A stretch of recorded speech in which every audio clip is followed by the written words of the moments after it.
বেঁচে থাকবে। এক নম্বরে আল্লাহর বিধানগুলা পালন করবে, গুনাহ থেকে বেঁচে থাকবে, নফল ইবাদতের মধ্যে শুধুমাত্র দুরুদের ইবাদত করবে। নবীজি বলেন ওই ব্যক্তি স্বপ্ন যুগে আমি নবীকে দেখা পাবো। তাহলে নবীকে দেখা পাইতে হলে বেশি পরিমাণে নফল ইবাদতের মধ্যে কোন আমল করতে হবে? দুরুদের আমল করতে হবে।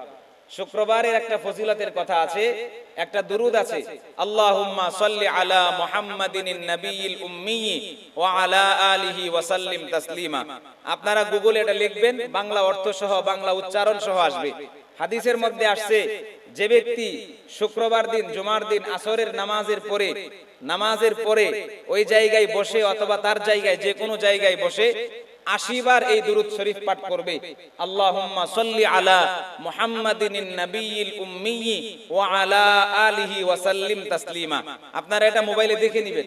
এই দুরূদ যে ব্যক্তি আসরের পর থেকে নিয়ে মাগরিবের আগ পর্যন্ত এই সময়ের মধ্যে ৮০ বার পাঠ করবে, আল্লাহ রাব্বুল আলামিন ওই বান্দার ৮০ বছরের গুনাহ মাফ করে দিবেন, ৮০ বছরের ইবাদতের সওয়াব লিখে দিবেন। আমরা করব তো এই আমলটা ইনশাআল্লাহ। আপনি যদি আমার হয়ে যান তাহলে রাজত্বের কোনো কিছুর অভাব হবে না। তো ঠিক তদ্রূপ ভাবে আমাদের ইবাদত হবে আল্লাহর সন্তুষ্টির জন্য। কাল কিয়ামতের ময়দানে আল্লাহ যদি আমাদের হয়ে যায় তাহলে কি জাহান্নামে যাওয়ার কোনো সুযোগ আছে? জাহান্নামে যাওয়ার সুযোগ নাই, অটোমেটিক জান্নাত।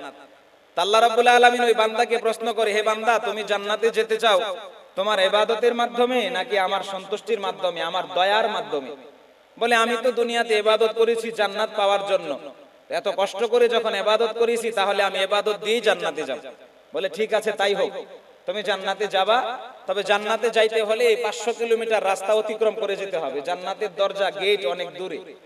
ঠিক আছে, কোনো অসুবিধা নাই, আমি জান্নাতের যাওয়ার জন্য ৫০০ কিলোমিটার পথ অতিক্রম শুরু করলাম। রব্বুল আলামিন বললেন, যাও তুমি অতিক্রম শুরু করো। সে যেতে লাগলো, পথ শেষ হয় না।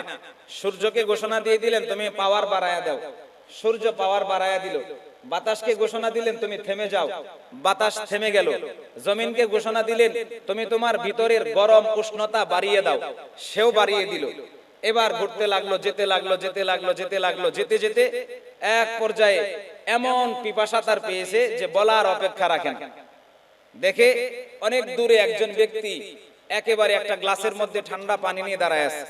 যেমন একেবারে কঠিন গরমের সময় যখন রোজা রাখি, ইফতারের সময় গলা শুকিয়ে আসে, কথা বলা যায় না, এমনকি থুতু পর্যন্ত, স্যাপ পর্যন্ত বের হয় না, এমন অবস্থা হয় কি হয় না? তো এমন সময় যদি দেখেন এই যে দোকানপাটে শরবত বানানো হইতেছে বরফ দিয়ে, ঠান্ডা পানি দিয়ে, তখন লোভ সামলানো যায় না। তো এই ব্যক্তির দশা এমনই হয়েছে। তো এই ব্যক্তি দেখে অনেকক্ষণ যাওয়ার পরে এমন পিপাসা, সে আর চলতে পারতেছে না, জীবন বের হওয়ার উপক্রম। এমন সময় দেখে একজন ব্যক্তি এক গ্লাস পানি একেবারে ঠান্ডা সুন্দর, উপর দিয়ে ঠান্ডা হলে যেরকম উপরে একটা আবরণ পড়ে যায়, এরকম ঘামতেছে গ্লাসটা। তো এই ব্যক্তিকে বলে, আমাকে এক গ্লাস পানি পান করান। বলে, এই জান্নাতে হাসরের ময়দানে কোনো কিছু বিনিময় ছাড়া হয় না। এক গ্লাস পানি আপনাকে দিব, আমাকে কি দিবেন? বলে, আমার কাছে তো টাকা পয়সা নাই, কি নিতে চাও? বলে, তোমার কাছে টাকা না থাকলে তোমার কাছে তো সওয়াবের পাহাড় আছে, দুনিয়াতে তুমি তো ইবাদত করেছিলে, আমাকে ওখান থেকে ৩ ভাগের ১ ভাগ সওয়াব দিয়ে দাও। বলে, এক গ্লাস পানির জন্য এত সওয়াব? বলে, তাছাড়া কোনো উপায় নাই, সামনে চলতে পারো। বলে, এখন তো আমার এক গ্লাস পানি খাওয়াই লাগবে। ৩ ভাগের ১ ভাগ সওয়াব সে দিয়ে দিছে। দিয়ে আবার চলতে লাগলো। যাইতে আবার কঠিন পিপাসা। কেন? সূর্যের উষ্ণতা বেড়ে গেছে, জমিনের উষ্ণতা বেড়ে গেছে, বাতাস থমকে গেছে, এখন তো গরম লাগবেই। আবার দেখে অনেক দূরে একজন ব্যক্তি এক গ্লাস পানি, অবিকল চেহারার আকৃতি, দাঁড়ায় আছে। বলে, ভাই, আমাকে এক গ্লাস পানি পান করাও। বলে, হাসরের ময়দানে বিনিময় ছাড়া কিছু হয় না। বলে, কি দিব? আমার কাছে তো টাকা নাই। বলে, তোমার কাছে তো সওয়াব আছে, বা কিছু তো পিছনে দিয়ে আসছি। বলে, আরো কিছু তো আছে, আমাকে দাও। বলে, সে কি করলো? আরো অর্ধেক দিয়া দিল। ৩ ভাগের ১ ভাগ দিয়ে আসছিল, ২/৩ তাকেও দিয়া দিল, ১ ভাগ আরো দিয়া দিল, আর ১ ভাগ রইল। এক গ্লাস পানি খায়া সে যাইতে লাগলো, অনেক দূর চলে গেছে। এখনো জান্নাতের কোনো কুল কিনারাই নাই, জান্নাতের কোনো দরজা জানালা কিছুই দেখা যায় না। আবার তার কঠিন পিপাসা। ওই ব্যক্তির আবার আগমন। বলে, এক গ্লাস পানি দাও, আমি খাবো। বলে, বিনিময় ছাড়া কিছু হবে না, দেওয়ার মতো কিছু নাই, কি দিব? বলে, তোমার বাকি আমলগুলো আমাকে দিয়ে দাও। বাকি আমলগুলা দিয়ে দিল। এক গ্লাস পানি পান করে যাইতে লাগলো। যাইতে সে ক্লান্ত শ্রান্ত হইয়া জমিনে লুটায়া পড়ছে। লুটায়া পড়ার পরে দিয়ে আবার চলতে লাগলো, হামাগুড়ি দিয়া যাইতে কষ্ট করে। তার টার্গেট জান্নাতে যাইতে হবে। যখনই জান্নাতের দরজার সামনে গেল, প্রবেশ করবে এমন সময় জান্নাতের দারোয়ান খাজেন জিজ্ঞাসা করলো, তুমি জান্নাতের ভিতরে প্রবেশ করতেছো, পাসপোর্ট কোথায়, তোমার ভিসা কোথায়? বলে ভিসা আমি সারা জীবন দুনিয়াতে আমল করেছি, আমার অনেক সওয়াব, আমি এগুলার মধ্য দিয়ে জান্নাতে প্রবেশ করব। বলে সওয়াব তোমার কোথায়, তুমি চেক করে দেখো তোমার সওয়াব আছে কিনা, মনে করে দেখো এতক্ষণ কি হয়েছে।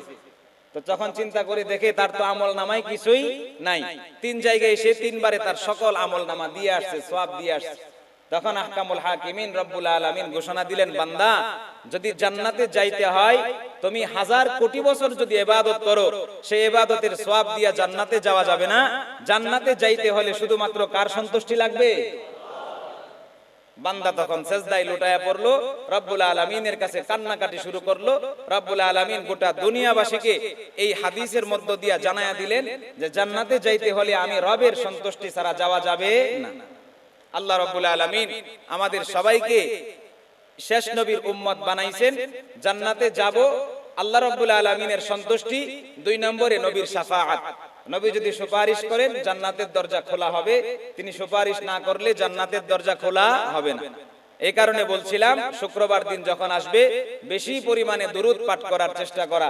দুরূদ আমরা যেটা পড়লাম নামাজের মধ্যে যেটা পড়ি দুরূদ শরীফ, তো এটাও পড়া যায়। সবচাইতে সংক্ষিপ্ত দুরূদ হলো সাল্লাল্লাহু আলাইহি ওয়াসাল্লাম।